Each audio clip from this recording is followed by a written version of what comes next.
And it was Ludvic's idea. He came to me and said, "You like computers?" And I said yes. And said, "And you like MRI?" And I said yes.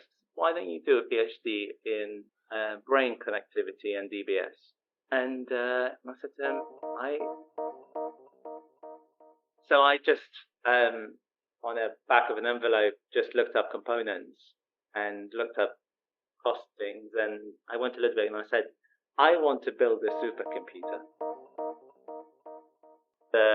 The SCN Sweetspots, because I really didn't think it was going to work. and it just came out. I thought, is this true? Is this really working? Sometimes it's very difficult to see whether something is worth doing or not, especially if it's basic science. When you're trying to look at a technique or some gene switching on and off, but you might be onto something great. I think the best advice I can give to people is that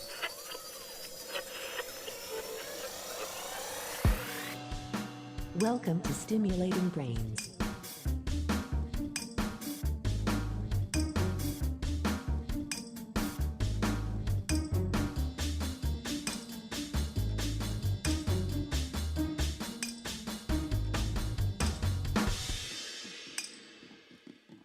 Dr. Harith Akram is a consultant neurosurgeon at the National Hospital for Neurology and Neurosurgery and the Unit of Functional Neurosurgery in University College London. In this episode, Dr. Akram shares his unique journey to neurosurgery and reflects on elements of his training with Dr. Ludvic, Zrinzo, and Dr. Marwan, Hariz.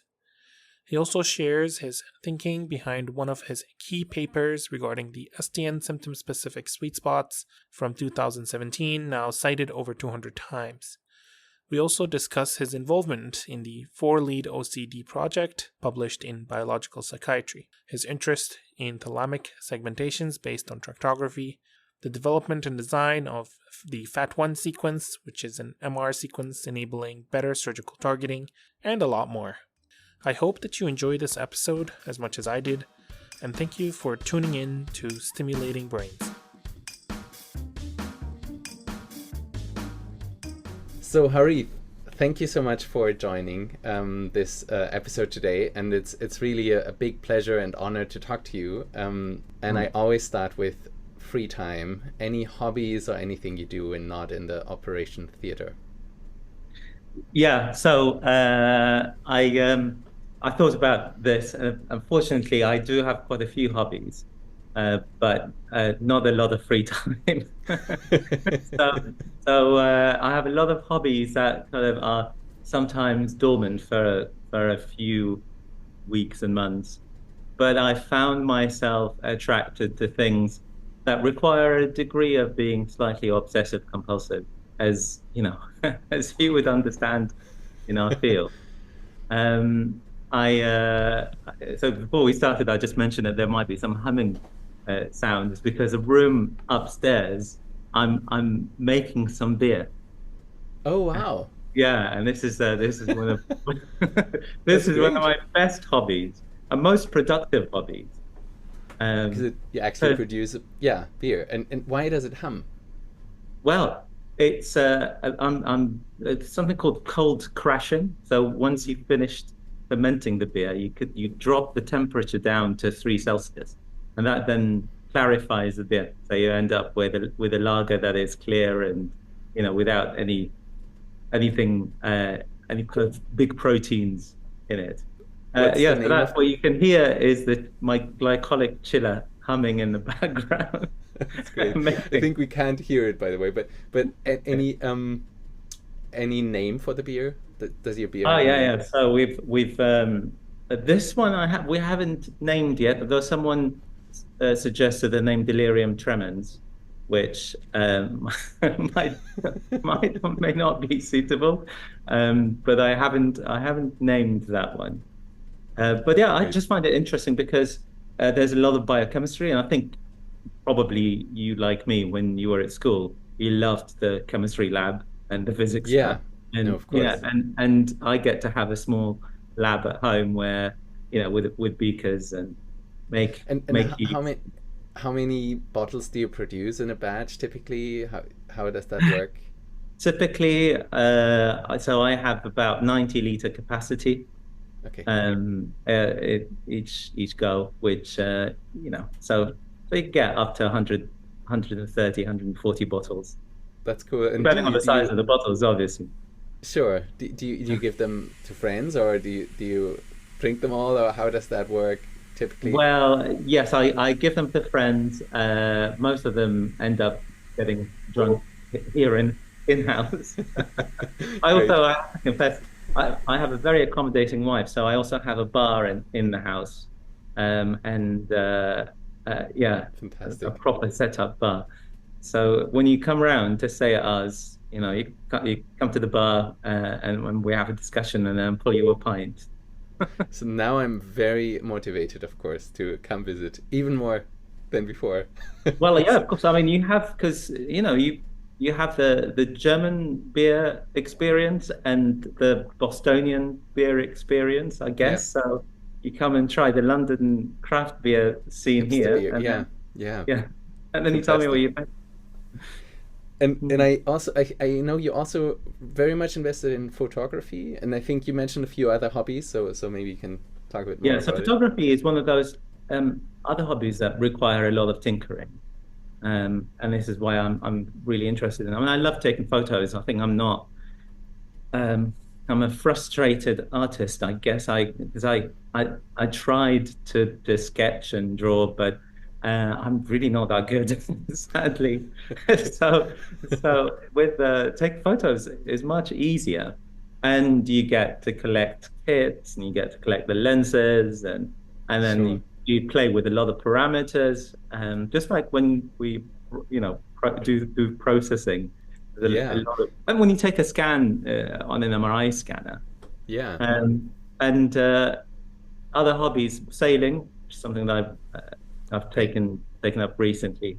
Again, because there's a lot of navigation and charting, and there you see there's a common theme, I guess. Yeah, no, fantastic. I think when we met in Brazil, you mentioned that you took pictures of the moon as well, the averaging. So it's also some astrophotography, I think, right? Yeah, and this was something that I tried after doing my PhD, because how when we take scans and we get multiple acquisitions and we get more and more scan time. And the reason why we do this is because we get to retain the signal.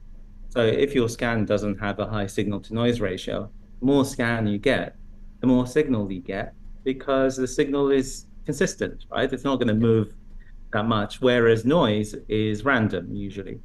And the noise can then be subtracted. And what I did, I took 50 photos of the moon using my camera. So it wasn't a telescope, it was a good lens, but just a normal camera. And then merged all, co-registered those pictures. By the way, 2D co-registration, so easy. That's great. If only it was only 2D registration. And then, you just get a median, and all of a sudden you get great signal, great photo, no noise. Fantastic. Yeah. And it was, you had to co-register because the moon moves a lot, right? So if you take 50 pictures, it has moved by then, or? Yeah. So it will have moved. And you can't take the pictures straight away, so you have to put them on a timer, and you have to give it a couple of seconds for the vibrations to die out, because every time the shutter opens, it's not a digital camera, it's an SLR. So every time the shutter opens up, you get vibration. So you have to wait for it to die out and then take another one. Wait, it's really with film if you say not digital, or no, it's a digital SLR. Not, okay. I meant it's I know it has a mirrorless. It has a shutter and mechanical parts. Yeah. I guess now when we say digital, it just means completely. Yeah. No, nothing moves. Fantastic. Super cool. And you also have 2 kids, and I think love family time too, right? I guess. And any other hobbies before we move on to the real work, or? Well, there's a hobby that you just mentioned, my kids, and I'm that's my only hobby that kind of makes me, well, scares me a bit because I worry that my kids might take it up when they grow up. So I ride motorcycles, Oh uh, wow. and I really like big motorbikes. Uh, but mine is in the garage. I might take it out this week, and I I always think about what to say to my son when he comes to say, "I'd like to get a motorbike." Yeah. Say I to can him, imagine the over dilemma. my Yeah. dead body, I have to say to him. So I yeah, can do it, but I don't trust you doing it. I know. Yeah. I'm No. going to have to be a hypocrite there. Mm. I don't think there's a way around it. Sounds good. Well, that's fun. Okay, great. And I'm sure you thinking of how you rule. You probably have a classical one with a lot of style, like some not the most modern type, or Uh, motorcycle. well, actually, I have a Triumph Speed Triple, which is, I guess you can say it's classical now. When I Okay. first got it in this is the last one I had. It was 2007, so it was very new back then. Okay. And to me, it still looks very new, but it's the same motorbike that you see in the Matrix, the first Matrix. Oh, interesting. Okay. Yeah, yeah. That's great. Fantastic. Yeah, I wouldn't recommend it as a neurosurgeon. I should definitely dissuade people from riding motorbikes. I think it's not a very good hobby to have. Yeah. No, I feel the dilemma out of your words. Yeah, do as I say, not as I do. Sounds good. Sounds good. All right, you are one of the most British people I know, but you're originally from Iraq, and I don't know many British people, so maybe that's I'm biased, but you are, but you're originally from Iraq, and so how come you speak without an accent? Yeah. So I don't know. I mean, if I speak without an accent, because my kids do sometimes make fun of me, and they say, "What did you say? Why did you say that?" In fact, the other day they corrected me because I said Iraq, and then they said, "Don't you mean Iraq, Daddy?" Mm. So it was, but I guess it's to do with my I went to I went to a selective school in Iraq, and we had sound labs. Very strange. So we would go and we did French, which I completely forgot, and we did English, where we go into the sound lab, and we spend a couple of hours a day with headphones and a microphone on, and we listen to a tape and we just keep repeating it.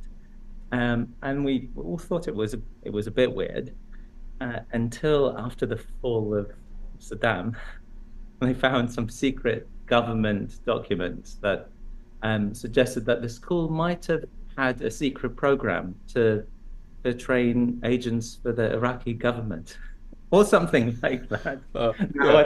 Whether I believe that or not, I don't know. But it's on the Wikipedia page of what I found later on. Interesting. Yeah, but it worked well for me, I guess. Of course. Not well for my French, because I've never practiced. But my So you'd say your French accent would also be quite good if you. I understood you lost most of it, but if you were to learn it again, you think? I think I can do the accent well. I can also do the accent of a Frenchman speaking in English. Let's hear that. No. Come on. No, go on. I don't want to alienate people now. Sorry. All right. Understood. But that's very interesting. And so you how long were you in Iraq before you moved out? I was in Iraq until I was 21. 21. Okay, so a long time. Yeah. And then what happened? I think you spent some time in Jordan. Yeah. Can you talk a bit about that? Yeah. Growing up in Iraq was very. I mean, it feels like it's a completely different life to my life since then, because the culture was very different, but also the levels of freedom and liberty and rights that we had were very, very different to what my kids have and what I have now. For the first 8 years of my life, Iraq was at war with Iran, and we weren't allowed. The borders were shut, so you can't travel. And then 3 years later, Saddam Hussein decided to invade Kuwait and got Iraq in another war. And since then, it just kept getting worse and worse. So when the borders were finally open, my parents just decided to leave. So they moved to Jordan first, and then they moved to the States. And my dad is a political refugee in the States, so he managed to settle there and get the rest of my brothers and my family there. But at that time, I was I'm the oldest, and I was grown up, and I had, I wasn't living with them at the time anyway, and I wanted to train. I wanted to do medicine and train as a neurosurgeon, and I always wanted to do that in the UK, because Iraq used to be a British colony, and or a protectorate, and it had the system was very British, but there were also a lot of the University of Baghdad was the first medical school was built by Brits, and I loved these buildings. They just all the colonial buildings, just so spectacular, and as a child growing up, I would go for walks, for a walk in the evening, and admire all the architecture, and I think, this must be what England looks like. I realize it's nothing like that. But yeah, I always just wanted to train in the UK, and then when I came here and I settled, and here we are, 23 years later. Yeah. And only if you want to talk about it, but I remember there was also, it wasn't so easy for you to move. You had some story there to get to Jordan and then to UK. Do you want to talk about that? Yeah. So I mentioned my dad was a political refugee. So my dad had actually moved to Jordan a few years earlier. So he was, I was still in high school. He moved there, and then he started working with the Iraqi opposition. So there was a sort of like a government in exile at that time. Nothing came out of it, but he was, and this was not allowed, by the way, because, of course, Saddam Hussein's regime was very totalitarian, and there's no room for opposition. But he was doing all of this in secret until I was getting to the end of the year. My kind of I can't remember what year it was, but all of a sudden I get arrested and then interrogated by the Republican Guard, or kind of the Iraqi, so the Iraqi intelligence agency, and then they just asked me a lot of questions about my dad and what he's doing, and whether I know about his friends, and I obviously deny everything. So you knew, but okay. I knew something. I didn't know much. And then then my dad calls me and he says, maybe you should go on a trip to Kurdistan or something. So Kurdistan is the region north of Iraq, and it's a smuggler's route, basically. And you go, so he's saying, go and get a smuggler to take you out of the country. And I thought, no, what I will do is I'll just get a taxi to take me across the borders to Jordan. And I get some fake documents to say that I was a teacher. Okay. And then jump in a cab, and that taxi, then it's a 13-hour drive. So I negotiate with a taxi, and this was the only route out of the country. So the only way because there was a no-fly zone, the only way to get out of the country is to get get a taxi to Jordan, and I get to the border between Iraq and Jordan, and I just get a really bad feeling, and I just feel that the officer who was interrogating me there he knew that I wasn't who I was saying I was, and I could see that he just made this split decision, because if he'd kind of flagged it up and that my passport was fake, then I think I would never see the light of day again after that. But he just looked at me, gave me the passport, and he said, "Just go away." So I go out, and I'm feeling, an intense sense of relief. Of course. Just to find that my taxi driver is being arrested for smuggling cigarettes. Oh no! Oh my God! I thought, what an idiot! Are you kidding me? And that means you had to walk over the border then from there, or so it was standard procedure. He just had to bribe them with half of his cigarettes, and then we were on our way. Okay, wow, what a story! Fantastic! Oh, wow, I mean, fantastic's the wrong word, but yeah, very exciting, of course. And in hindsight, you can probably laugh about things, but I can laugh about it, but at the time, it was terrifying. Of course, yeah.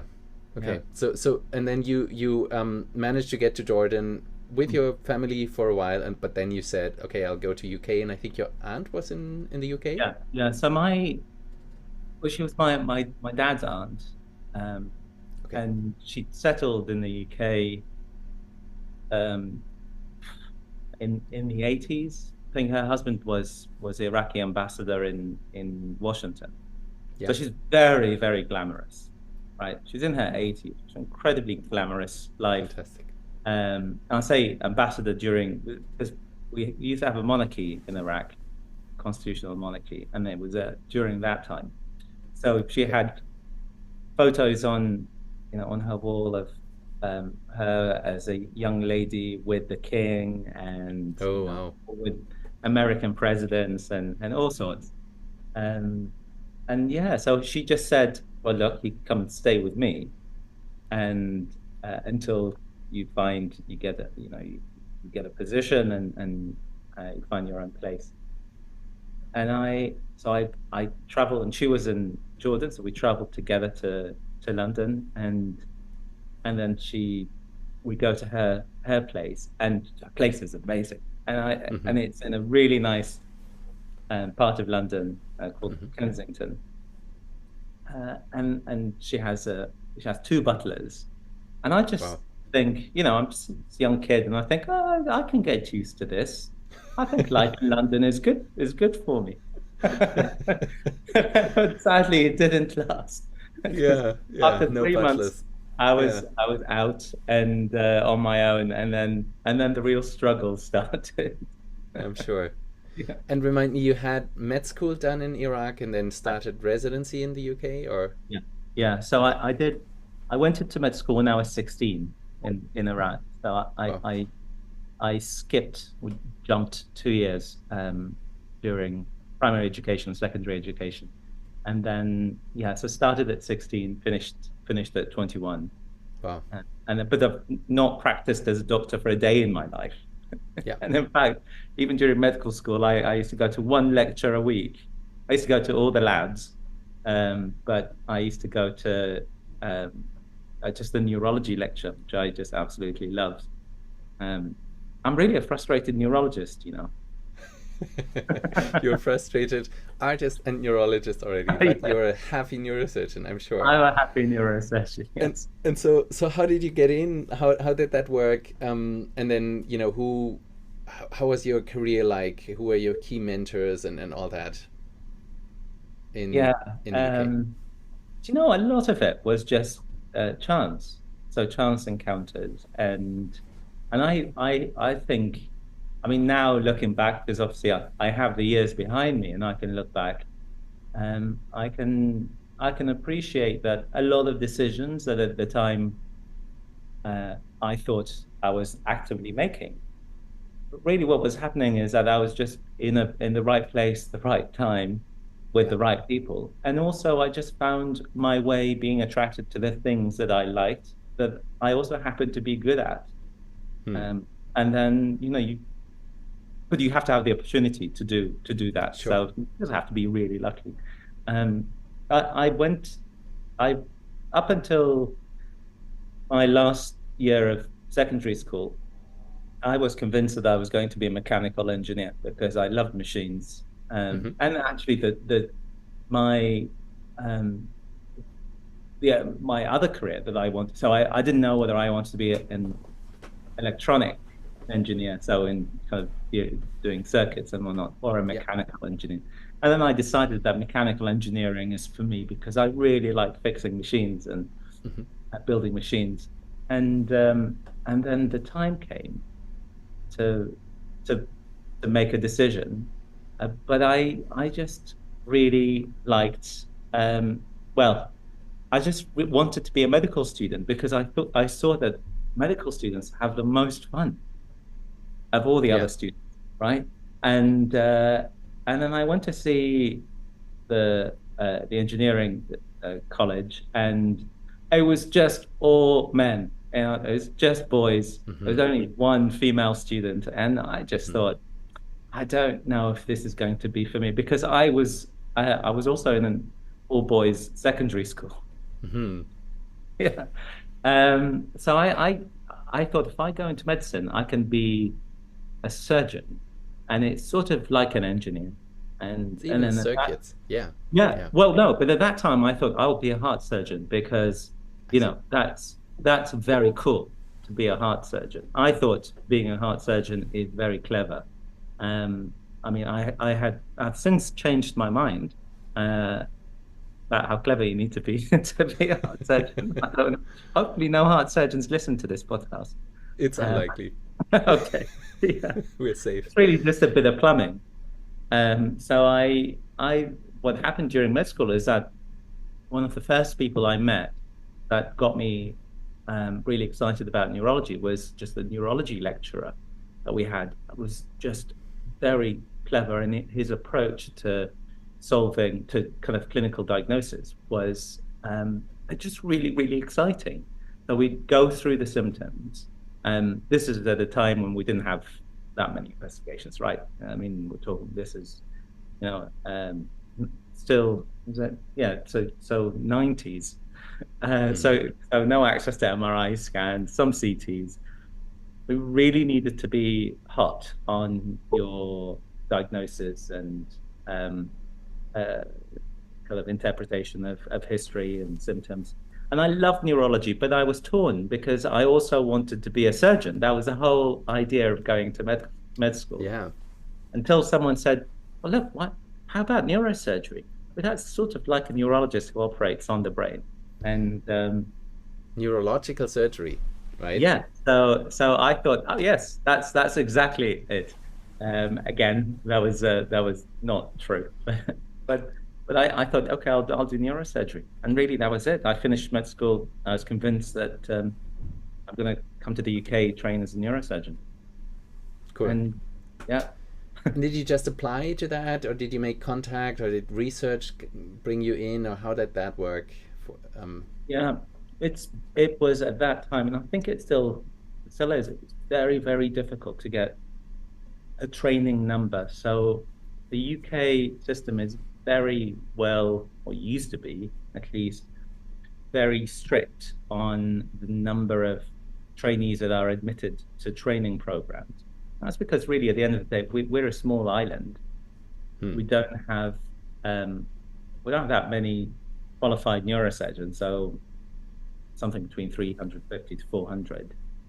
And if we train more, then all that will happen is that people who finish training will have no jobs to go to. Yeah, sure. Which is really bad. Or they can end up working at a job that is a subspecialist level, which is what happens in Europe. And I think it doesn't work well for most in most hospitals, because what will happen is the subspecialists won't be treated well, maybe, or if they get all the important cases and the good cases, then the trainees won't get to train well. So it's not a good system for everyone. So the numbers are very tight.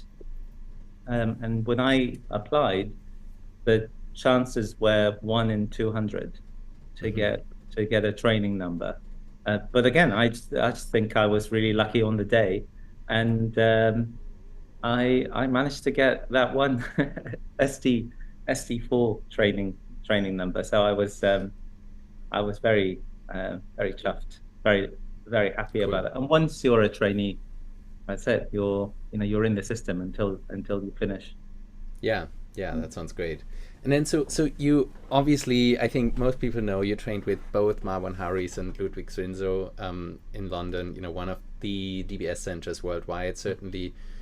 I'm sure they each taught you a lot, and you taught them a thing or two too, I'm sure, or still do. But if you had to pick one random or maybe most salient thing that each one of them taught you, what would it be? Only one thing. I mean, that's just. I know it's I can keep going on and on until tomorrow. I mean, you mentioned Ludvic and Marwan had a major influence on my career and my life. Really, I mean, they're not just mentors, but they're friends. They're Ludvic is my brother. I consider him as my older brother. I don't. And they taught me everything I know. They've taught me a lot, but what I would say, that's actually the most important thing they taught me, both of them, was the importance of kindness, being kind to patients and caring for patients, and respect for patients and what we do. And I never forget what Marwan used to say whenever someone says we have a case or we need to do a case. He'd get really upset because he says we don't have cases, we have patients. And at first I just thought, why is he being so anal about this? It's no big deal. And then I actually realized it is a big deal, because the minute Mr. Smith becomes the STN DBS case, it's completely dehumanized him. We've lost a big kind of sense of and that's something that both Marwan and Ludvic have taught me. Ludvic is the hardest working person I have ever met in my life, and I always tell him this, but he is one of those people who kind of makes me depressed because he knows everything about everything. And he's always one step ahead, and I always think, will I one day know as much as Ludvic does? I don't know. I mean, from the talks and from my conversations with him and also the co-authorships, I can very much agree. It's really, he has such a cool, clear-cutting insight into things, and I somehow haven't yet managed to get him on the show, and maybe he doesn't have time either, but I haven't asked. But he has been on the lecture, like on the talk series we also have that is trainees of my lab organize, also on stimulatingbrains.org, and it was actually the inaugural senior lecture that he gave, and it was fantastic, and we somehow forgot to record it. I know. Regret that. Yeah, I know. It was such a great talk. But he has his and also he has a really interesting backstory. So you need to get him to absolutely have to. He was a physics student, and he then changed into medicine. His father is a neurosurgeon, and his mother is a neuroradiologist. Yeah. And there was one day we went to radiology. I remember when I was a trainee and he was a consultant. We went to book a cysternal puncture, so like a CSF, but through the skull base. And the radiologist said, we we don't do that. We don't really know how to do that. And Ludvic said, what do you mean you don't know how to do that? My mum can do it. Which is true. Well, but yeah, I mean, that doesn't mean it's easy, right? His mom is fantastic, I'm sure. So yeah, but great. So have you ever been to Malta with him? Yes, I've been to Malta with him. He's royalty in Malta. So Malta is this really tiny island, and the capital, Valletta, is this. I think it's the smallest capital. Is it? It's one of the smallest capitals in Europe. And everybody knows him and his family. In fact, there was so you get treated like royalty. In fact, when we have the hands-on ESSFN course in Malta, it happens in usually in the president's palace. Oh wow! Because he knows the president, and then we have it in the palace, and so yeah. What I've heard a story. I'm not sure if it's true or not, but once he was late to the airport, and they kept the airplane waiting for him. Oh wow! That doesn't happen lightly. Yeah, yeah. It's really nice, and I think he does. Is it one week a year or so where he does all the cases there, or I think he has these blocks where he does operate in Malta as well. You know what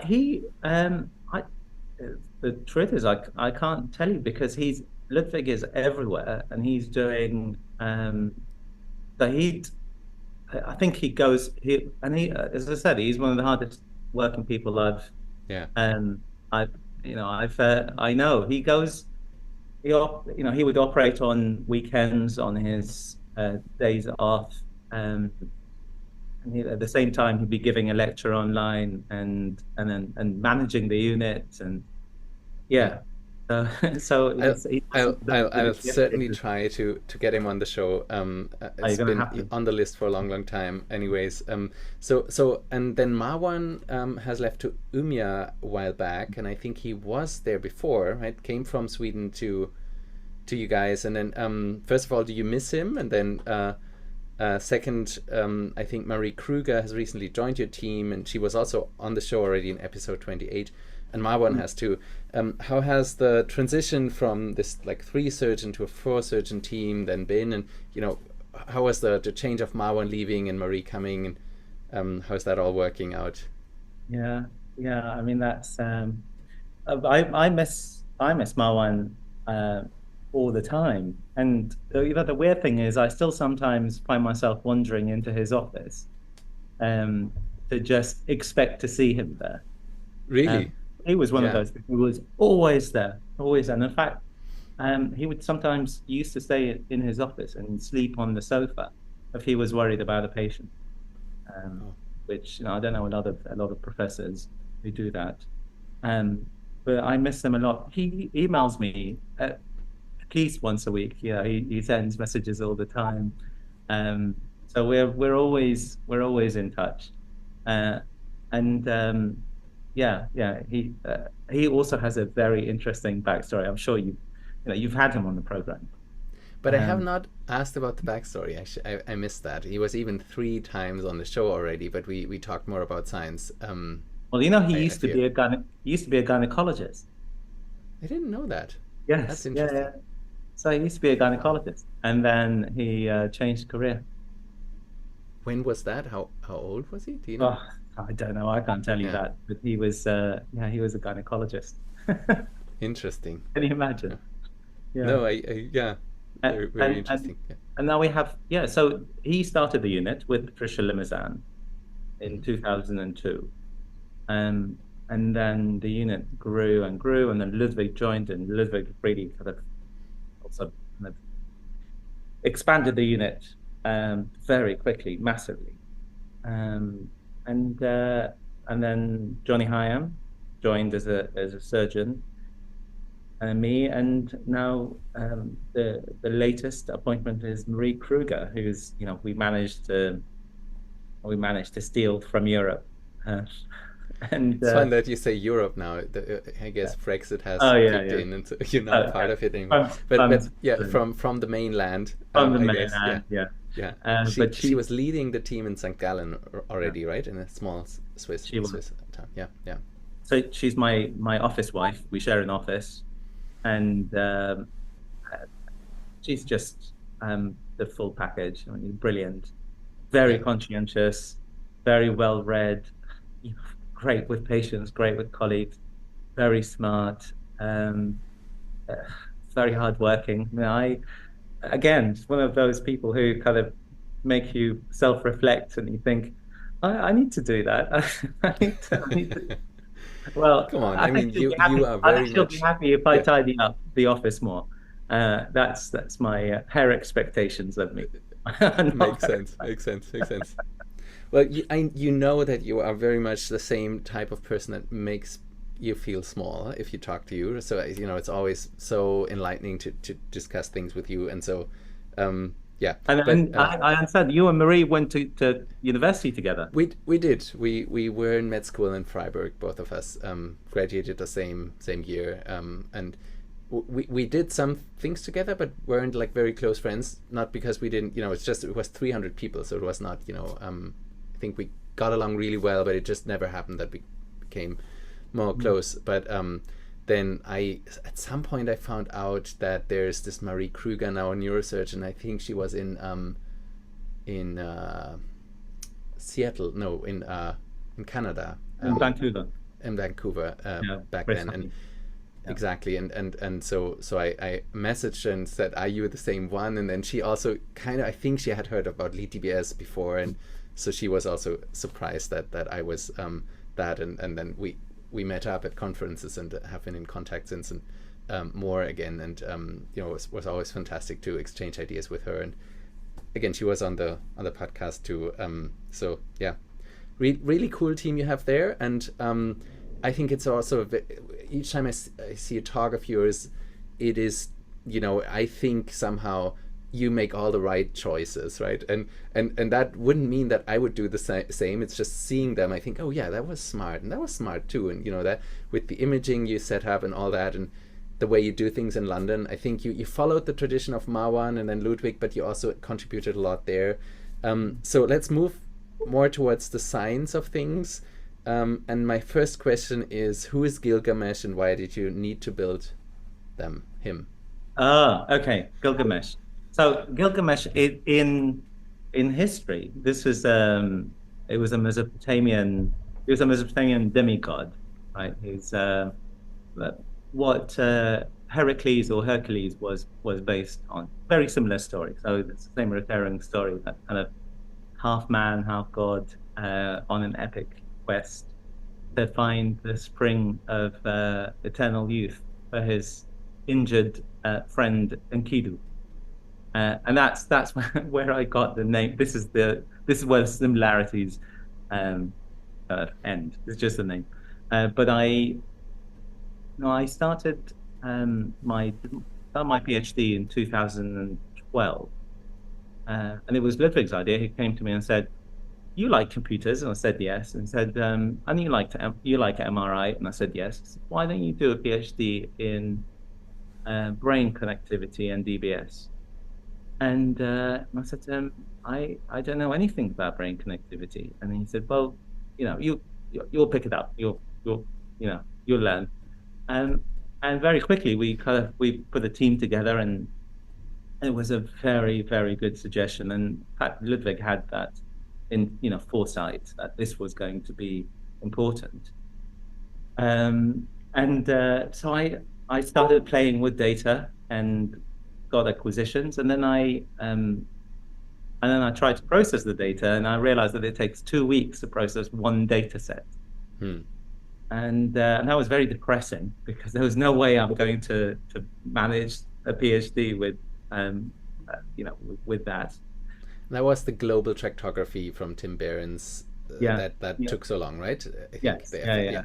So it was probabilistic tractography. It was because Tim Behrens was my PhD supervisor. Yeah, so I was very lucky. Tim was my PhD supervisor. John Ashburner was my other PhD supervisor. Oh, fantastic. So the two people who, developed FSL and SPM. Yeah. Fantastic. So then I thought, okay, well, there is this new thing called CUDA, and there's this unknown company called NVIDIA who are doing really cool GPUs for computing, for gaming, but they can be used for computing. And so I just, on the back of an envelope, just looked up components and looked up costings. And I went to Ludvic and I said, I want to build a supercomputer. And he said, well, how much is it going to cost? I said, well, it's only the components and they'll cost £15,000. And he said, do it. I love it. And that was it. So I went to UCL, my university, because everything has to come through UCL. And I said, I want to buy these components. And then straight away, I get the head of procurement for computers and coming to the office and saying, I don't understand any of this. Why do you want these components? And I said, I'm going to build this computer. And he said, are you sure it will work? And I said, absolutely not. Great. Anyway, he was also quite, he saw that this had potential, and I ended up I put the whole thing together in my office, still my office now with Marie, and it worked. It was incredible. The only thing that was actually building the thing wasn't difficult. It was getting the code to work. That was the hardest thing. GPU. Because at that time, there were no scripts to run GPUs, and trying to get the four of them to work with a scheduler and to get them to process the data was very difficult. But we managed. We wrote a lot of code. I had to learn how to write code. So Gilgamesh is that supercomputer, and I think it's a GPU cluster. And it does heat your office in winter, I heard from Marie. It does, yeah. So it has it in winter and summer. but it's in winter it's favorable. So it has 12,000 GPU cores, and wow. And now one of my PhD students, Flavia Massi, has another GPU cluster which is like 20-fold more powerful than Gilgamesh. But we'll still be. But as I said at the beginning, see, I loved computers and coding when I was a kid, and I never thought of this as it's going to be my career. And I suspect it's a similar thing to you. You grew up with computers and coding. And then you found yourself doing something that you love and something that you do well, because you had that skill set to start with. Totally. I think for me it was very similar. That it was. I wasn't a typical nerd. I think I also spent a lot of time outdoors and all that. But I did, at least for 3 years or so before I maybe discovered girls. I did spend quite a lot of time on computers, and my parents always criticized that and said, it's too much, go more outside and all that. I remember that. And then now I would think it was probably the best to spend time in my life as a kid to learn that stuff. And I programmed with BASIC back then. It was nothing fancy. Me too. I love BASIC. I wrote Pac-Man on BASIC. Great. Do you remember how class 10? I don't know why you had to. The lines were all decimal, so you start 10, 20, 30. Oh, 40, I don't remember. 50. So I didn't have I already had a Macintosh back then, so there was no QBasic. Well, see, you were very fancy.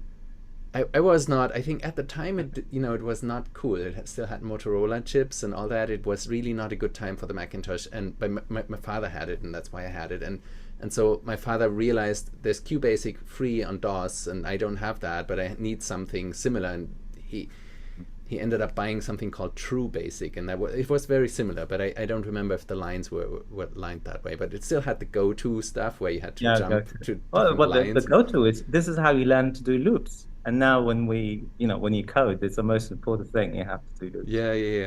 Yeah. Fun times. I built a Tamagotchi, so also similar things. Okay, so fantastic. So then you one of your key papers that has been this symptom-specific Sweetspots paper, and I think it was also the first one you did with that whole GPU clustering. It was probably a core paper.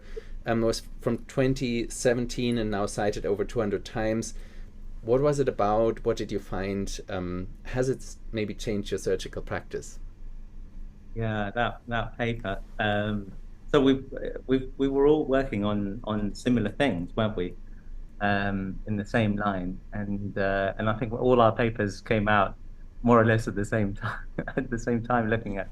You certainly was first, so I remember that. Which was nice, because I think this is, it's all about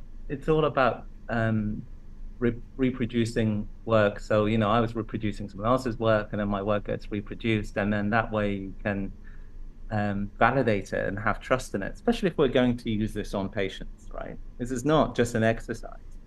And we all know how, these statistically based models can sometimes give you the wrong results, and even when you have high p-values and so on. So that paper had, it's probably one of, had a big, it's very, very dear to me, that paper, for several reasons.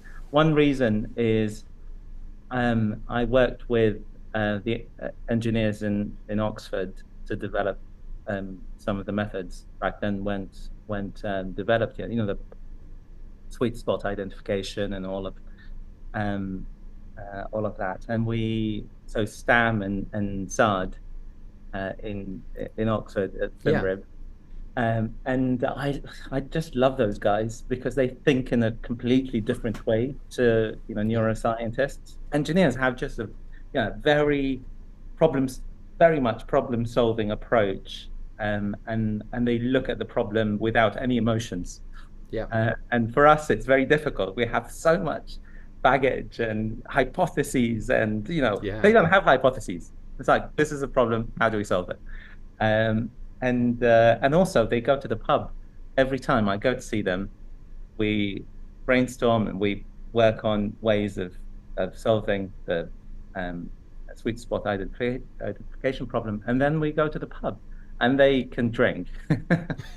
And that is the Queen's Larder most of the time. No, this is in Oxford. So this is okay. called the White Horse.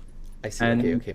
And they, and a lot of science happens there, and all of a sudden you meet all these scientists and heads of labs and barons, and so I love that. And I finished the paper. I was really proud of it. I'm going to tell you this now. I've only really cried twice in my life. Right? One time was when my daughter, who was 5 at the time, cut her own hair with craft scissors. And I was devastated. I cried to sleep. And the second time, I'd submitted this paper to Brain. I thought that Brain will be a good journal for it. And I remember a few weeks later, I was on a beach with my wife somewhere in Spain. It was a friend's wedding. It was a beautiful wedding, and they were on the beach after the ceremony and sunset, and we had a great party, drinking. And I check my emails. I shouldn't check my emails then, but I check my email, and it's an email from Brain. And I think, oh my God, this is amazing. It's going to be the best day ever, because, I'm having like this paradise, this, really beautiful atmosphere. I've got the email from Brain. I can't wait to hear what the reviewers think of my paper. They must think it's amazing. And I open it, and both reviewers say this paper is too technical and difficult to understand. Oh my. Okay. What a shame. So I'm in shock, and then I was just angry, because I think, well, then don't review it. If of course it's difficult to understand. I spent four years working on the methods, and then I start crying, and then my wife Rebecca says, oh, I know it's very emotional, but she thinks I'm crying because of the wedding, and everyone thinks I'm crying because I'm just really touched, and then about 15 minutes later, I'm still crying. And then she said, "Okay, you can stop now. I didn't realize you were so emotional." I said, "I'm not crying because of the wedding. I'm crying because my paper got rejected." What a nerd, she said. Yeah. Okay. I mean, I understand. Was it your first paper, or was it your? Yeah, it was the first big paper. Important one. Yeah. I think I did Plus a Headache, but this was like the first big paper. And then what? I mean, I obviously I understand now it wasn't suitable for brain. It was very technical, and I submitted it to Neuromage, and it just got accepted. There were some I had to make some changes, and they made the paper better, and that was it. And now I'm really proud of it. Absolutely, you should be. I mean, it really doesn't matter. This paper had a lot of influence, and everybody knows it in the field. But I think it should. It certainly should have gone into brain, and maybe it was written in a more too technical way or whatever. But it's really fantastic work, and the. I don't. To be fair, I don't. I mean, as well, yeah. Well, we don't. It doesn't really matter that much now. I think. Yeah. Because of the way. Science is disseminated, and because of totally everything is on Twitter and everything is online, in lectures and all online papers are accessible. We all have access through our labs, and the only thing you get from the journal is the reviewers. So it all depends on the quality of reviewers. So I submit to good quality journals because I know that the reviewers will be good, and that's really it. I think the and also the readership. So we in our field we're restricted to certain journals because you need the readership to read it. But then again, it's online. Anyone can access it as long as it's it's a good paper. So I don't really. I don't really mind anymore where it goes. Yeah. It's nice to have a paper in Nature, which I usually just piggyback with on your papers and get my papers. You mean Nature franchise, and never made it into the real Nature with anything. Of course, one day we'll do it one day. We'll do it one day. Sure, let's try. No, but I mean this. I think the importance of that paper, maybe just to talk a bit more about the content, is, first of all, it really was published in 2017, and I think nobody kind of managed to replicate or do something similar for a long time. And then I think it, as you said back then, to me at least, when we talked about it, I think it matched histological or also the lesioning work. Also dealt with similar things more recently, and I think even in the Hassler group with the lesions, they had similar findings already, but it was super cool. And not all of it, right? There was a lot of new stuff too, but it just showed you can do this with imaging now, right? So you had fantastic diffusion MRI scans that you scanned yourself on 20 or more patients, and with research grade stuff. So it's again all of these things where you did many of the right choices, I think, that led to something really fantastic. And maybe the last question that I had was, did it ever change your practice? Like, would you, after this, target differently for let's say a patient with a lot of tremor versus bradykinesia in your own practice? Very, very interesting question. If you'd asked me this a year ago, I will say to you, probably not really, right? But it's so I think we talked about this once. We talked about this when we were in Brazil. I think we were on the beach, you and I, having a lovely walk on the beach, discussing. We were caught by the rain. Yeah. It's and that from the cycle of discovery to impact is usually around 7 years, which we're kind of getting into now. And Jose Obeso, who's one of the top neurologists in the world, based in has been running a trial for subthalamotomy for Parkinson's disease. That is kind of with unilateral symptoms, unilateral kind of predominant symptoms. We should say subthalamic nucleotomy if we I was follow just about Marwan's. Yeah, okay. Exactly. I was just about to say we should say think exactly the subthalamic nucleotomy, because that's what it is. Really. But he has managed to target the different areas or different sweet spots in the STN based on the patient's symptoms.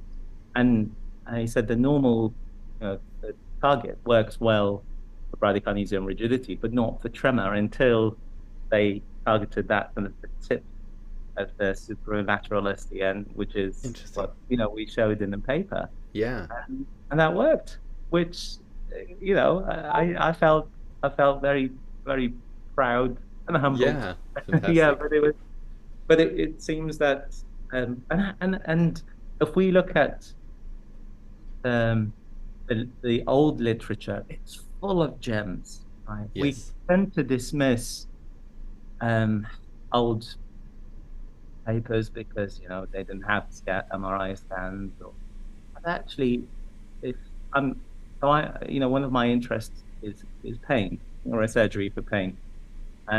Maybe I'm a bit masochistic. I don't know. I mean, it's very difficult, but I just find it really worthy, and not a lot of people do it.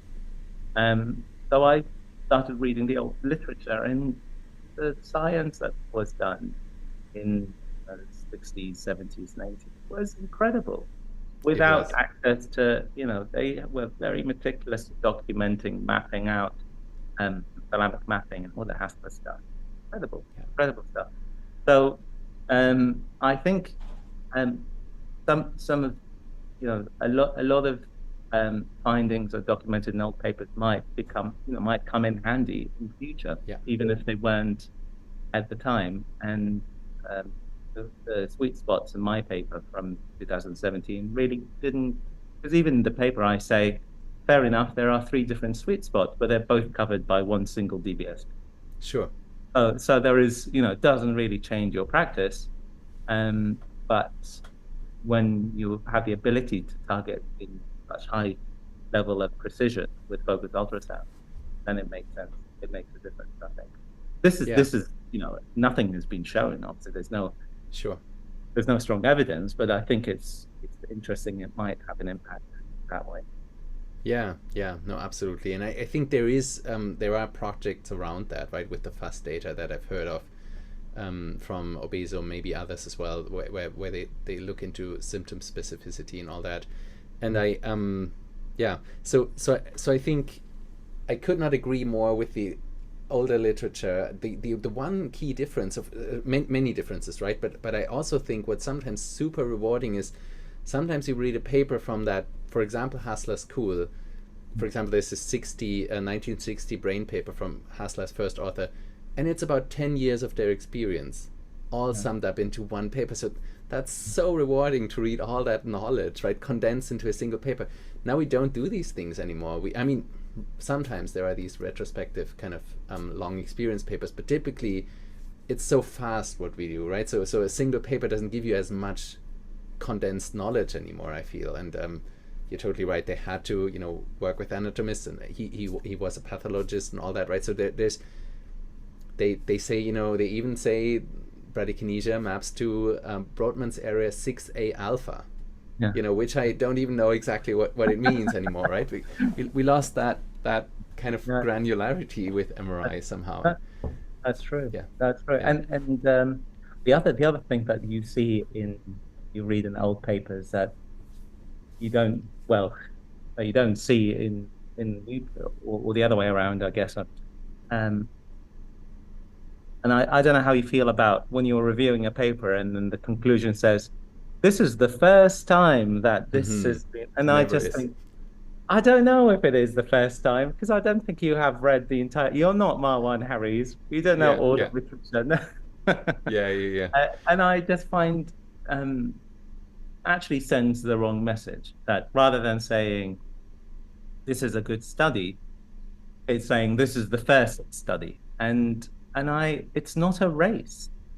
Yeah, it's You not. know, No, I totally yeah, agree. so just Yeah, coming first, being the first to describe, it's not that important. You can be the first to describe one case and then nothing happens, or you can be, someone down the line who does 50 and then describes the technique and describes the science, and you learn from it, and then it becomes something, an yeah. operation or a procedure or something that then goes on to help patients. Which one Yeah. is, it's important to highlight something as, Yeah. that's not been highlighted, but it's not, being the first is not the most. It's also not what matters. I think also my trainees sometimes overvalue novelty and have fear of being scooped or what that. And I always tell them it's really not about being first. It's or doing things first, but doing things best.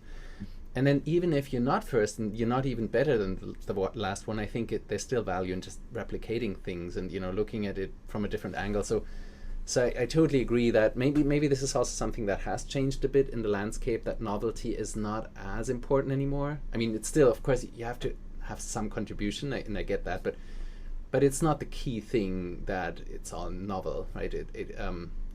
Condensing, consolidating things makes a lot of sense. And just to name some examples to make your point, we have stimulated the MFB in the 50s. Robert Heath did that, and I think even his septal area encompassed Helen Mayberg's target as well, right? So there's the fornix flashbacks have been done by Penfield with temporal cortex and all these things, right? So there's been so much stuff that has happened way before even Benabit and everything, and it sometimes surprises me how little people know about it, but also care about it, because there's I have a book from Sam Jacobsen that my postdoctoral student gifted me, and it's so cool. They did stimulate the SDN back then in Norway, and with DBS, and it worked, and it's documented, it's all there, you have the coordinates and all that, and they stimulated so many areas. There's so much wealth of data in that, and I could not agree more. We should really read more of the old stuff, and I try to, but it's also of course not easy to. Or you can just email Marwan whenever you're not sure. And I do. Believe me, I do. And then Marwan will send you all the references. Yeah. He'll know. Yeah, it's not weekly basis for me, but maybe bi-monthly basis. So I do have emails with him all the time too, and it's always very helpful and insightful. And he's it's great that he's around, and he's doing what he's doing for the field. So. All right, but then you've also, moving on, you've played a part in the 4-lead OCD project that was ultimately published by Himanshu Tyagi in Biopsych. And we had Patricia Limousin on as well on this show in episode 7, and she mentioned, I think, that she had 2 eureka moments in her career. One was switching on the first ever SDN-DBS patient in Parkinson's in Grenoble, so that was before the time in London. But the other moment she described was had been one of these OCD patients, and apparently not SDN. So you did both SDN and ALIC, but I'm it wasn't a double hit for the SDN in this case. She told me it was the ALIC stimulation that was active, who was all of a sudden, when she did rounds in the morning, all of a sudden happened to just be dressed already, and before that it was much more painful to even get her out of bed and all that, right? So she was that was a wow moment, and if I remember correctly, it was directly after surgery, or maybe after switching it on the night before or so. And I do also remember, I think I once sat in a pub together with Andrea Kuhn and Ludvic Zrinzo, and that was the time when you were doing that trial, and he said something like, stopping tremor is cool, but changing OCD, that's where you get goosebumps.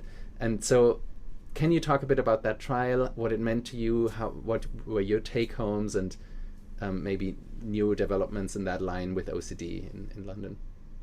Yeah, I mean, that was it's an incredible time, because for starters, it was very, very hard work.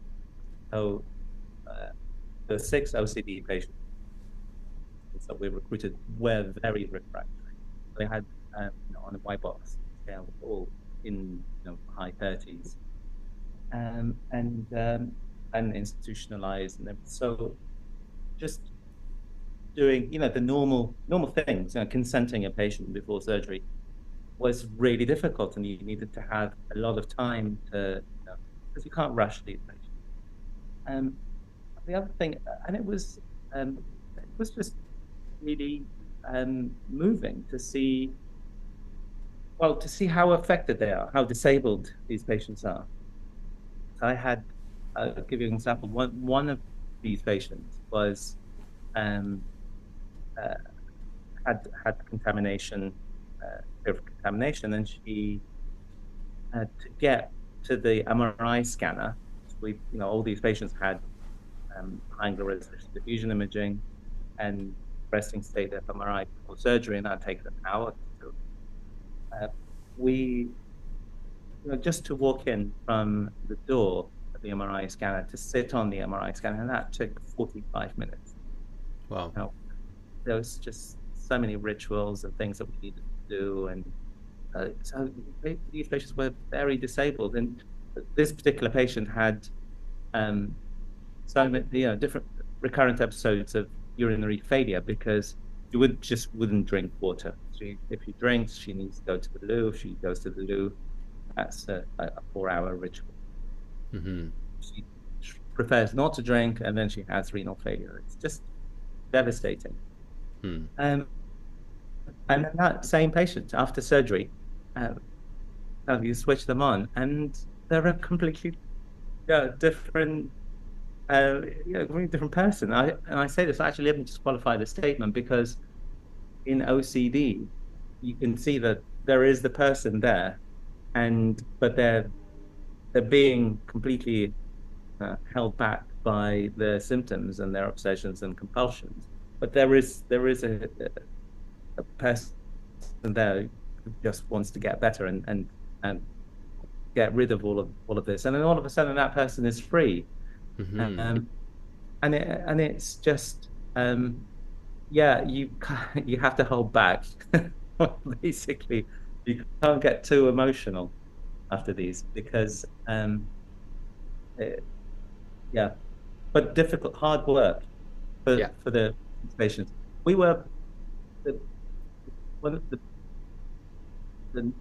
from the imaging perspective, was very interesting, because we can map out the networks for the ALIC DBS and map out the network for the intermediate SDN DBS.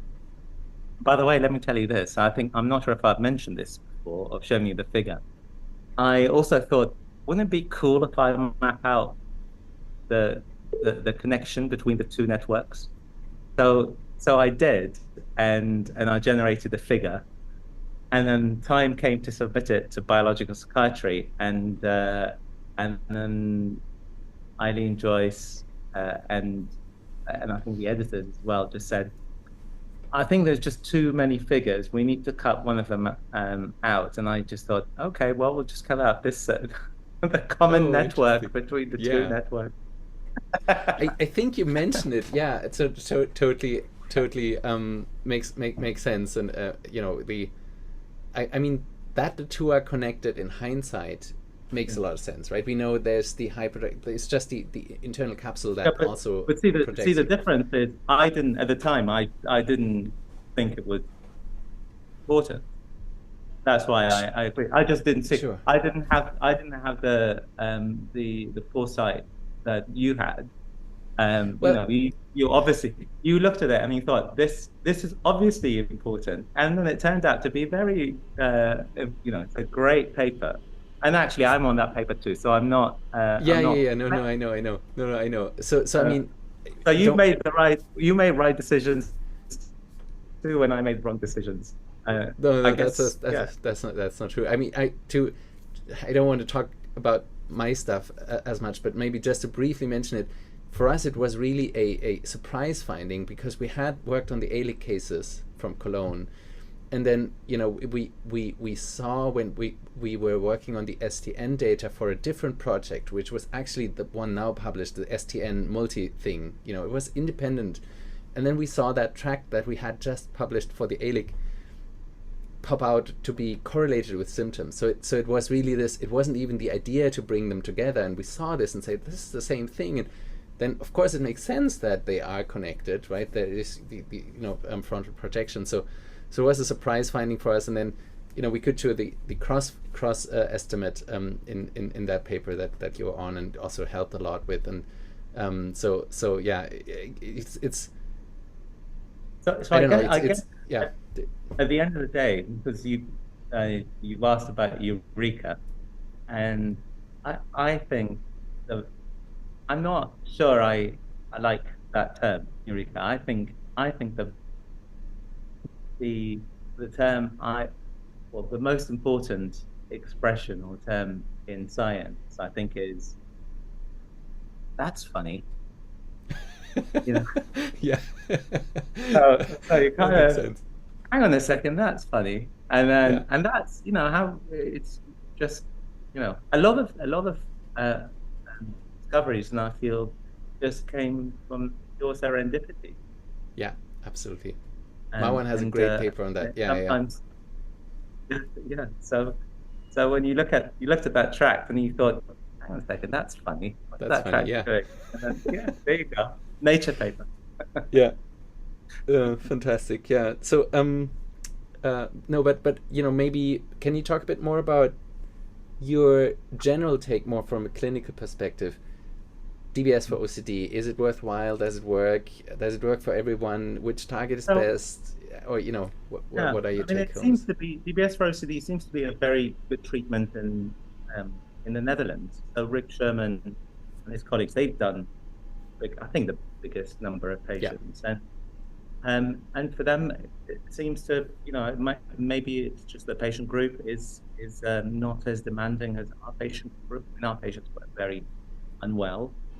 We found it hard work because the programming, these patients have a lot of other issues as well, and they've had OCD for a long time. They sometimes hide other social problems or other mental health problems, and then they have this control, which is an adjustable DBS, and they are always wanting to get better. They always want to get a little bit better. If they have a deterioration, they want to improve it, which is fair enough. But it's actually it's hard work, and sometimes it's best to do a one-off treatment, that will just treat the OCD, and then the patients can forget about it rather than they keep being reminded that they have DBS. So if you ask me, I think that we can do lesions, and I think we can do DBS, and it has to be patient choice at the end of the day. Yeah. If I was a patient, I would go for a lesion because I don't want to get rid of my OCD and then have something else to worry about, DBS, and get infected, and then I have to remove it and the symptoms come back and all of that. And I think that the evidence is good for both. So it doesn't, from the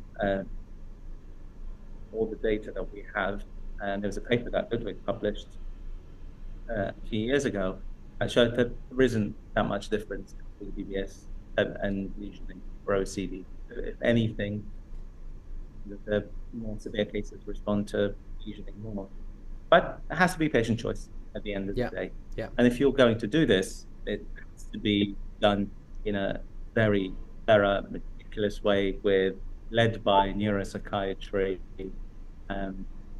and with respect to all kind of local regulations. And in the UK, we have CTC, which protects the patients and protects the clinicians, because a lot, it's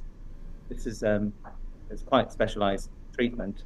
But there are a lot of patients who are underserved, and I think not being referred. And what happens to these patients is that everyone forgets about them because the psychiatrists can't help anymore, their GPs can't help anymore. They don't have jobs, they just stay at home. And that's a tragedy when there is a treatment that works.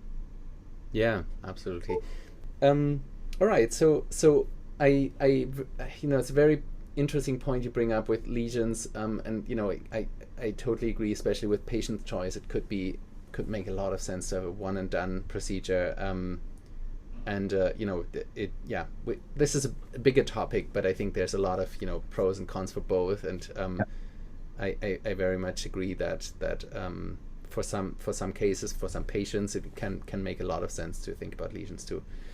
Right, and so then you also worked on thalamic segmentations based on tractography.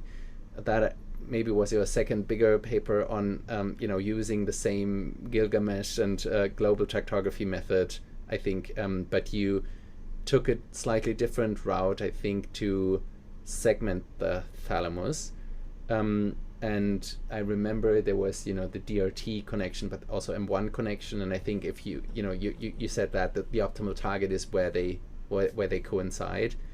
I also briefly remember that there were some discussions with Eric Middlebrook, who had also published on a similar topic. But last time we met at Mayo in Florida, I think you told me it's kind of resolved now, and you have a consensus there.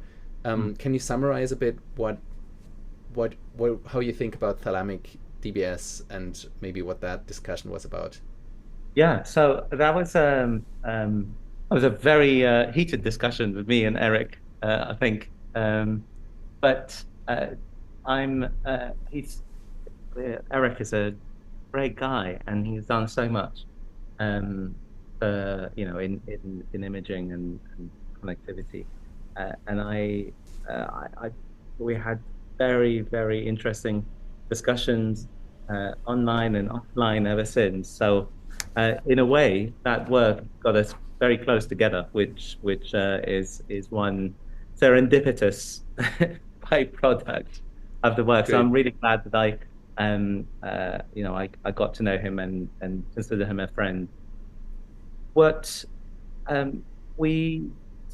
I started my PhD, there was one of the operations we were doing, Marwan and Ludvic were doing, was thalamic DBS and thalamotomies as well, radiofrequency thalamotomy for tremor. And even though since the unit was started, we were relying mostly on direct targeting for using imaging, we never used microelectrode recording. With thalamic surgery, we couldn't, because we just can't see the target.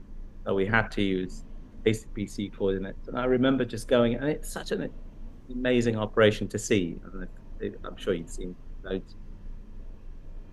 But sometimes you don't hit the target, and you have to keep, and the patients get tired, and you have to keep changing. And sometimes you do the surgery and it doesn't work very well, works for the first few weeks, and then the tremor comes back. And I thought must be a way of using, and I know that Nader Paratian used segmentation, Volker Kunin used tractography to get the DRT, and Tim Behrens, in fact, was he was the first. I just said first, maybe not, maybe we shouldn't use that, but he published on connectivity-based segmentation back in 2003, 2004. Using tractography.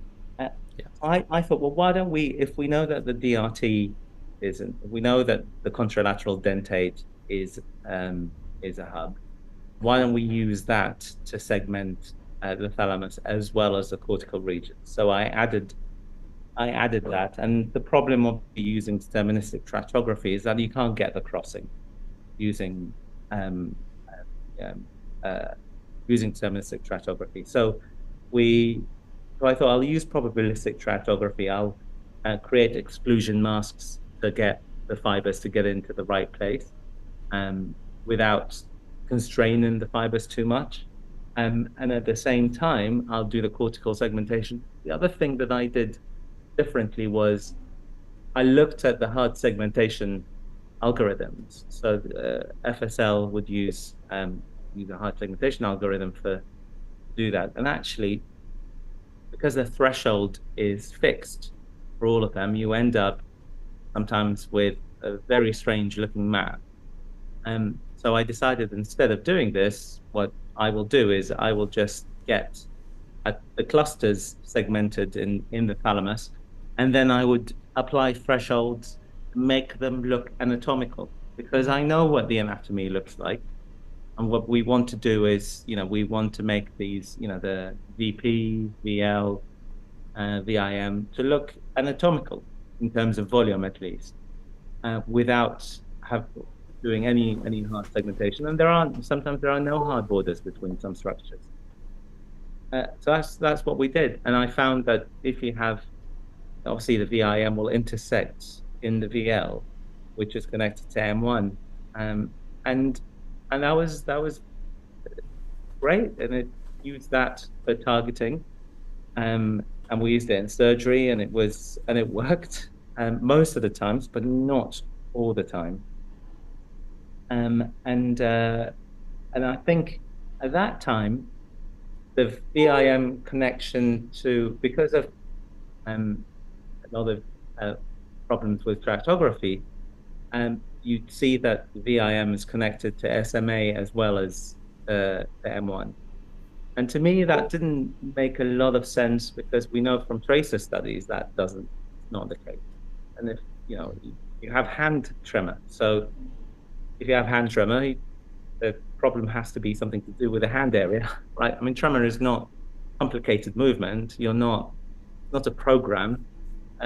It's a rhythmical oscillation, and I think it will be in the primary motor area rather than in SMA, where you have motor planning and patients with Parkinson's disease. SMA is more involved. But so I was convinced that it was M1. But as I said, because of problems with tractography, and sometimes I can see that the segmentation in the thalamus is more posterior than what you'd expect it to be, and I suspect it's an artifact rather than a real finding. And I don't know why it happens, but it does. But I've since moved on, actually, from using connectivity-based targeting in the thalamus. I think you must have seen our latest paper, and I've shown you. I was very proud to show you the FAT1 imaging that gives us the map to the thalamus without having to run tractography. It's still diffusion, but without running tractography, which cuts out the middleman, I guess. Yeah, so that would have been obviously my next question. So you have essentially come up with a new MR sequence, or maybe a combination of the T1 and FA, and you've, I think, used some really smart ways of combining the two, and that FA and T1 became FAT1, which is great, and that's just recently been published. You also showed, I think, with Vanessa Milanese, who was also on the show, the anatomical dissections compared to it, and so that is a beautiful sequence. So you're totally right, you don't need tractography if you have something like that. So is that now routinely used in your clinic for the tremor cases, the FAT1? Yeah, this is thanks very much, by the way, and also, thank you for reviewing the paper. I mean, it was a very good review. It's a great paper. It was a joy to review it, but I shouldn't have told you, probably. Yeah, only told you afterwards. Yeah. So yeah, I did 3 thalamotomies on Monday. I did one yesterday, and I'm doing one tomorrow. So that's 5 thalamotomies in 1 week, and wow. It's all based on FAT1. So you're using this new imaging because you can see the target, and it's consistent. Whereas with tractography, it's not consistent, even if you use the best data set. In fact, I had very clever PhD students who looked at the bottlenecks in tractography and found that in the HCP cohort, there are still bottlenecks, and sometimes you get nice tractography and sometimes you get bad tractography, but the data sets are identical. The quality is the same.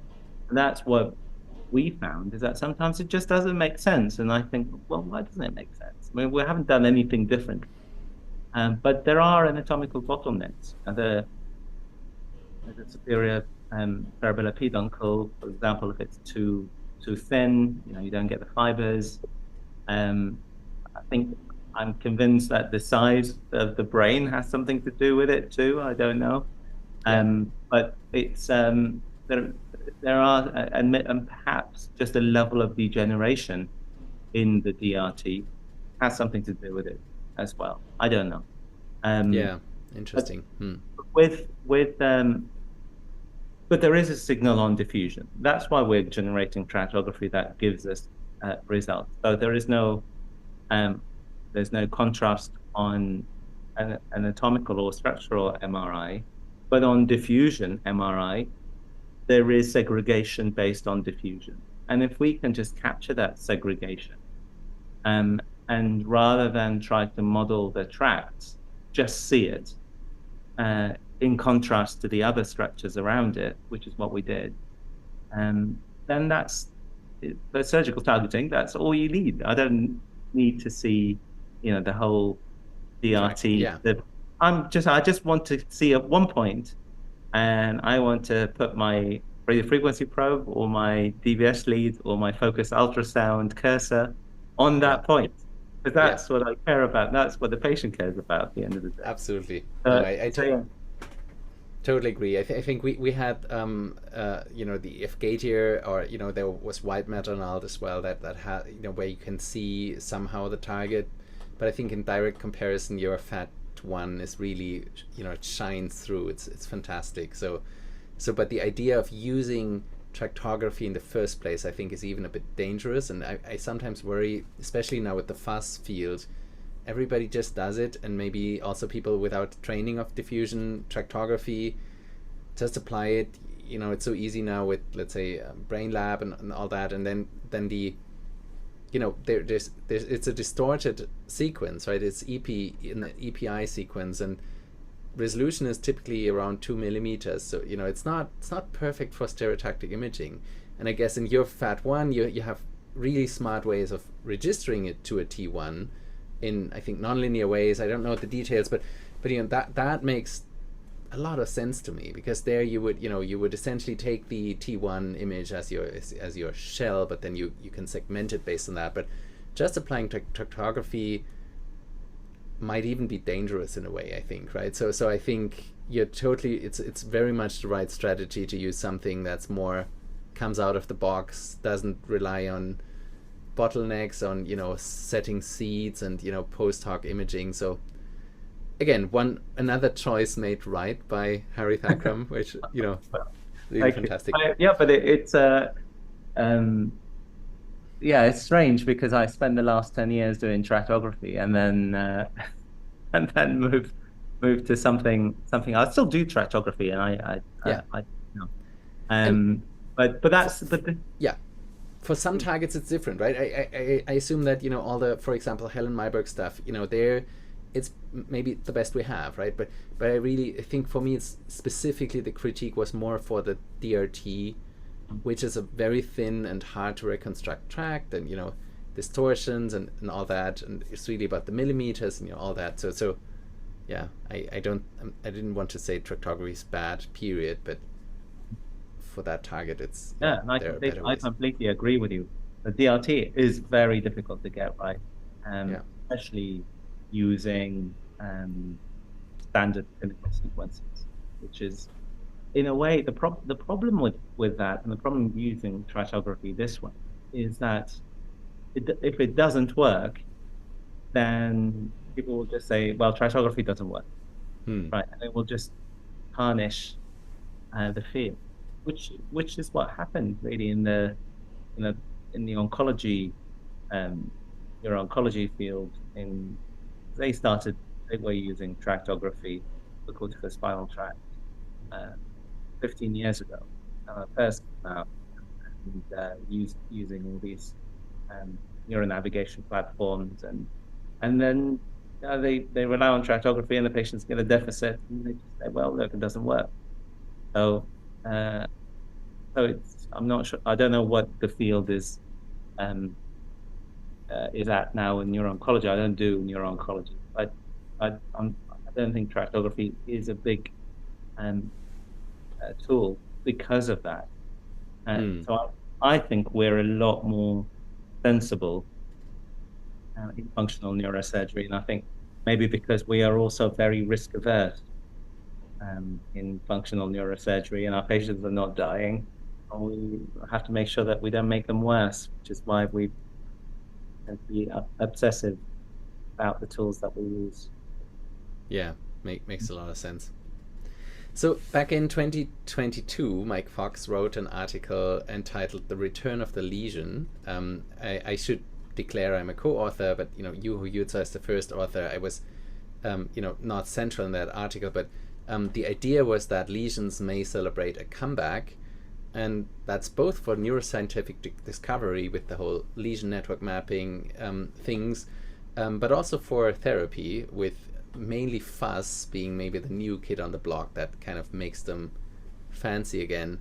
But London is one of the few centers where lesions have remained strong throughout, and I think you still do radiofrequency ablations, and that's not many centers do that, and I think you have good reason to do that.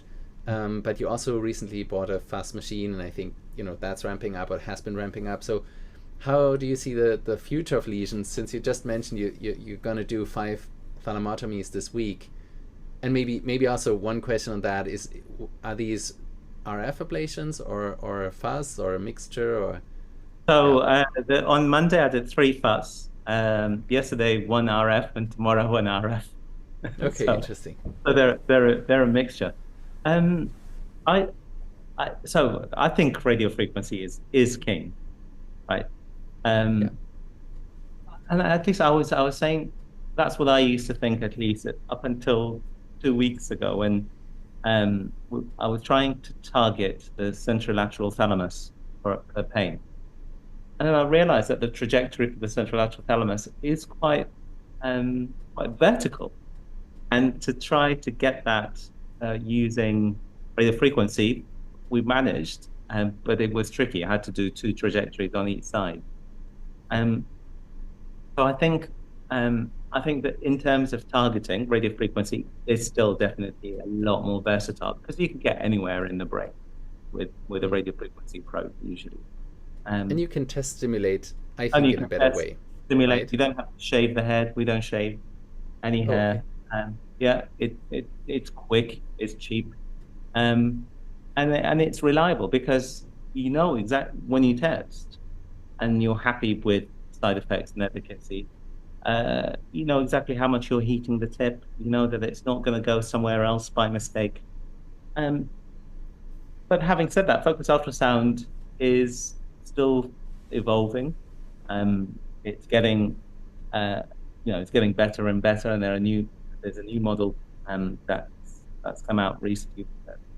Prime. We haven't upgraded that yet, but we can do more. We can image more with focused ultrasound. The nice thing is you can change the target just by, just changing the numbers, and then you're all of a sudden somewhere else.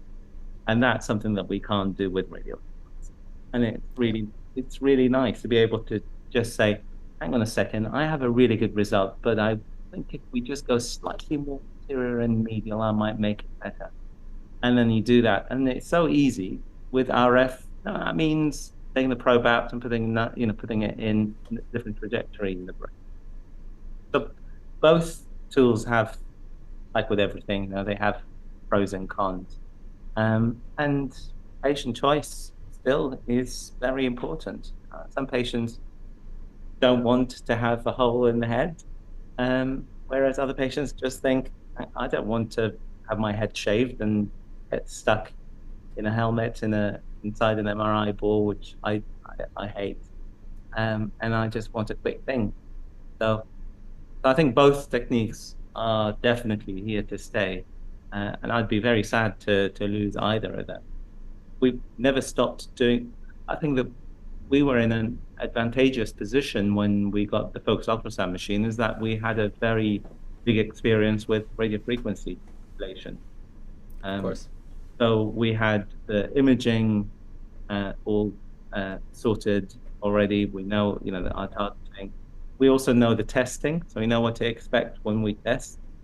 Yeah. And we know the side effects. So it wasn't alien to us. It was just learning the technique. It can be dangerous for someone who's never done a lesion in the brain to all of a sudden, press buttons and make a lesion, having not dealt with complications when they occur, and they do occur. So it's I completely agree with you and Mike Fox. I think the lesion is back. There was a good reason it died out. The discovery of levodopa, the DBS is a lot more forgiving when you do it bilaterally, and when you don't have good imaging, you don't really want to make a lesion blindly in the brain. But it's, we're in a different place now.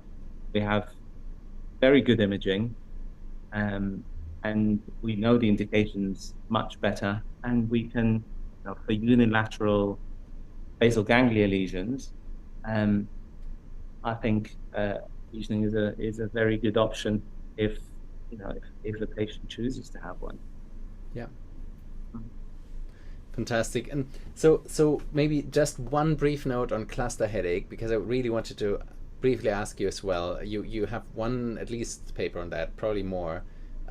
Is DBS for cluster headache an underutilized therapy? Should that celebrate a comeback, or do you think? Completely.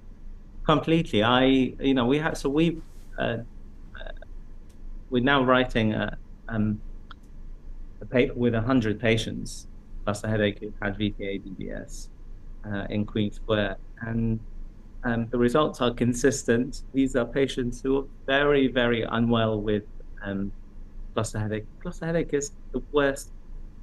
It's described as the worst pain known to man. By that I mean man and woman, obviously, and it's these patients commit suicide, and they have they stop working, they stop socializing, and they have social regression, physical regression.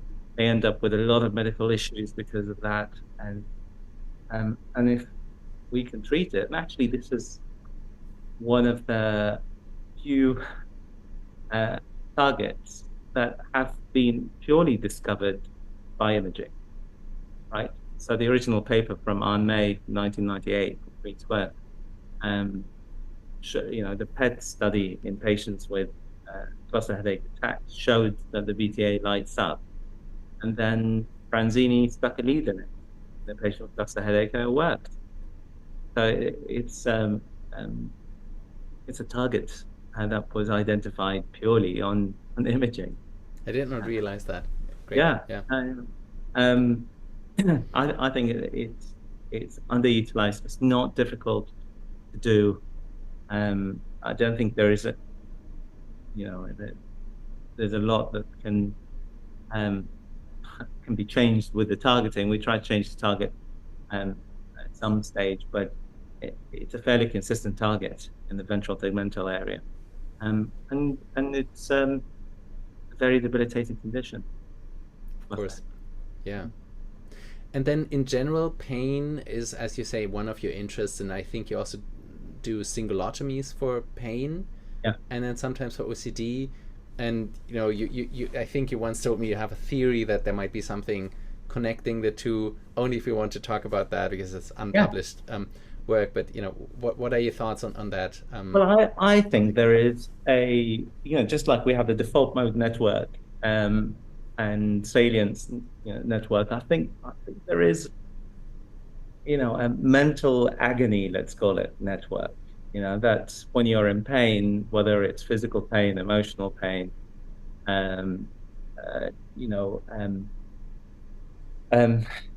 punishment from your reward systems because of obsession, unfulfilled, let's say, compulsions, or I think there is a scaffolding in the brain, a network that involves the dorsal anterior cingulate cortex, which is why that target works for different conditions. You know, for pain, for cancer pain, it's a very well established target now for OCD and for OCD, Reeves Cosgrove has done hundreds of patients, and for depression as well. And there is a reason why the same target works for all of those. I'm not saying that the underlying pathology is the same, and there might be different networks involved, but this is a hub on this network that I think it's sort of a mental agony network that is triggered by pain or by mental disorders. And watch this space. So we're doing we're doing, and I think you're involved too, hopefully, some more work in this area, because it is quite an exciting part of the brain, and it'll be nice to really understand the networks. Yeah, super excited to maybe collaborate on that. I think Flavia, your PhD student, is mainly working on that these days, and we'll see what you guys find. And certainly a very fantastic theory, and it could go a long way, I think. So I want to be mindful of your time. Already took a lot of your time. I know how busy you are. So to wrap up, some rapid fire questions. You can, if you want to, you can answer very short, but of course you can also answer long. How does the operation theater, I should say, not room, theater in the UK, how does the operation theater of the future look like? Well, I think it'll be less cluttered, hopefully. I think at the moment there's just too much stuff happening in the operating theatre. It'll be nice to go into the room and there is nothing there, just you, maybe a console, and the patient. Without all those big devices and machines, and it'll be nice to have an actual, observatory, or somewhere where you can get the students to watch, rather than being shouted at in the corner trying to see what's happening. I'll tell you what I really like in my theatre. So I use something called an orbi, which is an exoscope that's mounted on a robotic arm, and you wear a 3D goggles, and you see everything on a 3D screen. And I find that a great way to do cases and teach as well, because everyone can see exactly what's happening. And that's so cool. Can we see a picture of that and maybe put it on the website show notes if you have one? Yeah. That sounds very interesting. I'll send you a picture. So I do MVDs for trigeminal neuralgia, and I use the Orbi. And I was doing a complicated one last week, but the anaesthetist didn't mind that it was taking twice as long, because he said, well, it was fun to watch. Okay, great. Love it. That's cool. Yeah, no, I mean, for teaching, that's amazing. And you could even record things probably, and that's really cool. Yeah, love it. Then we talked about eureka moments, and you said they should be called "oh, that's funny" moments. So what were your "oh, that's funny" moments that you can remember? Well, I mean, actually, the first segmentation map, the first thalamic segmentation map, was one of them, and another one was the SEN Sweetspots, because I really didn't think it was going to work, and it just came out. I thought, is this true? Is this really working? And I guess I did a cingulotomy on a patient with anesthesia dolorosa. It's very, very difficult to treat. And I remember going to see her after surgery, and she was saying, oh, the head wound hurt a little bit, and she's got a bit of a headache, and it's fine. And then I said, okay, all right, but what about the pain? And she said, pain? What pain? I said, well, the facial pain. She said, well, it's gone. We did the operation. And I just didn't expect that it was going. And I know this is not a eureka moment, but it's one of those unforgettable. No, totally. This is, Because I really, I started to well up at this stage, thinking, I can't believe it's actually gone. Badly, then a few months later, the pain came back. But, this is trying to learn how and why this works and how to make it. Yeah. But at that time, it was an incredible moment. I'm sure. No, I think, I was even surprised that you brought up some more of the science moments. I'm sure you must have lots of anecdotes where you just help people and it worked, and that must be eureka all over and all the time. But excitement. Surgery sometimes works. Yeah. Yeah.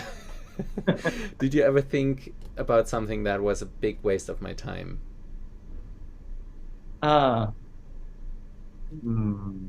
Big waste of my time. I didn't really. I don't. No, I don't think so. I mean, I've done a lot of stuff that didn't work.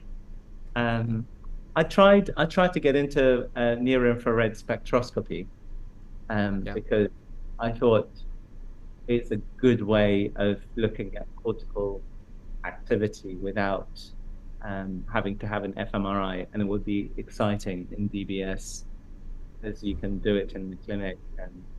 And we spent 6 months trying to make it work, and then we realized, and this is Flavia Massi again doing work, and then we realized it doesn't work. But I don't regret it. I think you just have to keep opening, pushing on these doors because one day something will work.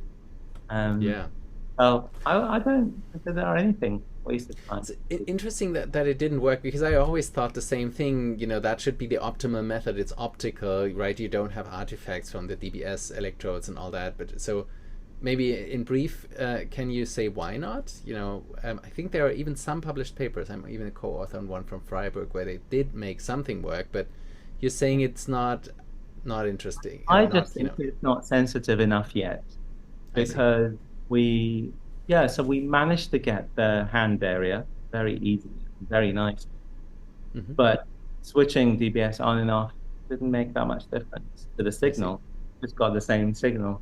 And then scanning patients with Parkinson's on and off levodopa, the same thing. We didn't get any change in the signal. I think it needs to be. It's a really good, cool application, and it could be how we can program patients in future, but it's not sensitive enough. The tool, I think, is not sensitive enough. Makes sense. We need a better tool. Yeah, interesting. Good to know. Maybe you saved me a lot of time. Yeah, don't waste your time. Any advice for young researchers entering either neuroscience or academia, but also neurosurgery, so young docs? Any advice you can give? Yeah, so I would say you really have to think about the question, but don't waste your time doing research if the question you're asking is not good enough. I'm a translational neuroscientist, right? So everything I do it because I see a direct application to my patients, and that automatically makes it worth doing. And sometimes it's very difficult to see whether something is worth doing or not, especially if it's basic science. When you're trying to look at a technique or some gene switching on and off, but you might be onto something great. I think the best advice I can give people is that think about the question really hard, and also don't worry about your experiment failing, because most young scientists worry too much about not getting results or everything failing, nothing working. The experiment failing, but because of, even if it's something to do with all their culture diet, that's all part of the research. Your role is to do the research well, and if you get negative results or no results, that's also important. Yeah. Great advice. Makes a lot of sense. What is the future of the field gonna look like? And that could be DBS, neuromodulation, or the entire lesioning versus DBS. Any thoughts on the future? Yeah, so Mark Twain once said, it's difficult to make predictions, especially about the future. Yeah. So I don't know, but I think it'll be sad if we were doing DBS in 15 years' time. I'm saying this, I love DBS, but I think brain-computer interface, adaptive DBS, getting or drug delivery, gene delivery is where I see us going in future. Obviously, imaging will be key in any of this, and it's always been imaging has always evolved with, or our field has evolved with it. Let's put it this way, be more realistic. And I'm just really excited to see what's going to happen next with MR, and who knows, there might be a new modality. I mean, if you told someone in the 60s that you can use magnets to look inside the body, they'll think that you're nuts. Of course. Right? So who knows what's going to happen next? We might have some new technique that shows us, the neurons in a different way. Yeah. And I've talked to Kullervo Hynynen on the show, who is one of the inventors or pioneers of MR guided focused ultrasound, even though FUS has a much longer history. And he really thinks that in 10 years from now everybody will have FUS at home and we'll do enhancement and things, and it's 3D printed. I think their version 2 that's that they're developing is always custom head adjusted these days, and there's functional focused ultrasound. So I don't know, I think I somehow feel more and more, and also with the non-invasive stim, with single transducers, I could imagine that FUS may have a lot of future, that there might be, since you mentioned new modality, it's not that new, but it could blow up into... I agree. It's ultrasound is very interesting. Microwaves, I think, are interesting too. But we'll see. We'll see. Missed opportunities? Anything we should be doing but are not as a field? That's a tricky one, because if I knew, I would be doing it. Yeah. Yeah. So I'm not sure. I'll have to come back to you on this. Sounds good. We can always add your thoughts on this to the show notes. Harith, I want to thank you one more time. I took the full 2 hours. Is there any last question that I should have asked but didn't, that you would have wanted to talk about? Or did we cover everything? No, I think we covered everything. We didn't talk about our walk on the beach in Brazil, but maybe that's not appropriate. But no, I'm not. Why would you? We just got wet. Yeah. You mean that? Yeah, it was fun. Yeah. And then we sat in the AC, and I was cold, and you were probably cold too. Well, it was fun. No, Andy, thank you so much. It's always a pleasure talking to you. As I said, I really cherish our friendship, and whenever we meet, we talk about very interesting topics, not just in neuroscience, but please just carry on with changing the world, and include me with you. Thank you. Very big words, and I should say the same to you. So you're much more really doing everything. You put electrodes in. You're really making a difference for patients, and so thank you for all you're doing, and thanks again for taking the time. It's not easy as a neurosurgeon to get a 2-hour slot blocked on your calendar. So thank you for that, and all the best. And I'm looking forward already to WSSFN. Probably is next to see each other, but I'm sure we'll bump into each other soon again. So thanks a lot, Harith. Take care.